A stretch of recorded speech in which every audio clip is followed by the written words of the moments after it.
বাজারে তো কত রকমের এক্সচেঞ্জ অফার দেখেছেন, পুরনো ফোন দিয়ে নতুন ফোন, কিন্তু তাই বলে বউয়ের বদলে বউ এক্সচেঞ্জ অফার, তাও আবার পরকীয়ার প্রতিশোধ নিতে। ভাই রে ভাই, সিনেমা অফেল। ঘটনা আমাদের টাঙ্গাইলের মির্জাপুরের। হাসান ভাইয়ের 15 বছরের সাজানো সংসার ছিল, কিন্তু প্রতিবেশী রাজু ভাই, যিনি পেশায় একজন এনজিওর বাবুর্চি, তিনি হাসান ভাইয়ের সংসারে এলেন আর এমন এক তরকারি রাঁধলেন, হাসানের বউ জহুরাকে নিয়েই হাওয়া হয়ে গেলেন।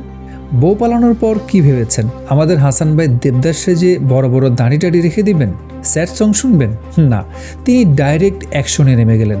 হাসান ভাই সোজা রকেট গতিতে চলে গেলেন সাতক্ষীরায় সেই প্রেমিক রাজুর বাড়িতে। রাজুর বউকে গিয়ে বললেন, বোন থুড়ি, ওকে শুনছো? তোমার স্বামী তো আমার বউ নিয়ে ভাগছে, চলো আমরাও একটা নতুন টিম বানাই। যেই কথা সেই কাজ। রাজুর বউ আর তার 3 বছরের বাচ্চা হাসানের সাথে সোজা চলে এলো টাঙ্গাইলের মির্জাপুরে। তারপর কাজী রেখে ধুমধাম করে হয়ে গেল বিয়ে। এলাকায় এখন একটাই স্লোগান, ইটের বদলে পাটকেল আর বউয়ের বদলে বউ। একজন সাংবাদিক হাসান ভাইকে জিজ্ঞেস করলেন, ভাই এটা কেমনে সম্ভব? হাসান ভাই তখন তার নিজের ভাষায় জবাব দিলেন, হেও কষ্ট পাইছে, আমিও কষ্ট পাইছি।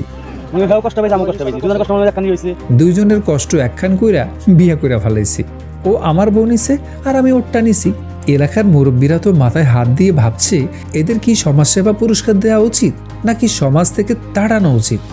নেটিজেনরা বলছেন, ভাই রে ভাই, একেই বলে যেমন কুকুর তেমন মুগুর।